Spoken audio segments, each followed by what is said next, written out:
वैद्युत क्षेत्र की तीव्रता, इलेक्ट्रिक फील्ड इंटेंसिटी। ये जो वैद्युत क्षेत्र की तीव्रता है केवल वैद्युत क्षेत्र की स्ट्रेंथ को बताता है, सामर्थ्य को बताता है। ठीक है, जैसे कोई भी सोर्स ऑफ लाइट है, ओके, जैसे बल्ब है, ओके, तो अगर वो ज़्यादा रोशनी देती है तो हम बोलते हैं उसकी तीव्रता ज़्यादा है। ठीक है, अगर कम देती है तो बोलते हैं उसकी तीव्रता कम है। तो उसी तरीके से ये जो वैद्युत क्षेत्र की तीव्रता है केवल वैद्युत क्षेत्र की स्ट्रेंथ को बताता है, ओके, सामर्थ्य को बताता है। ओके, तो वैद्युत क्षेत्र की तीव्रता क्या होता है?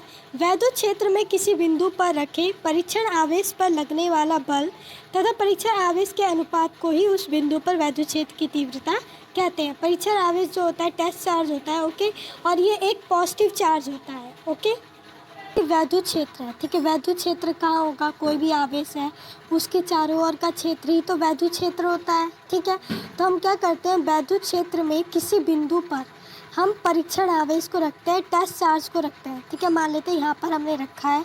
ओके, तो अब इस पर इस पर जो बल लगता है, ठीक है, वो और इस परीक्षण आवेश के अनुपात को इस बिंदु पर, ठीक है, इस बिंदु पर हम क्या बोलते हैं? वैद्युत क्षेत्र की तीव्रता बोलते हैं। ओके, तो यही है कि वैद्युत क्षेत्र में, ठीक है, वैद्युत क्षेत्र में किसी बिंदु पर रखे परीक्षण आवेश पर लगने वाले बल तथा परीक्षण आवेश के अनुपात को उस बिंदु पर वैद्युत क्षेत्र की तीव्रता कहते हैं। ठीक है, तो E= क्या होता है?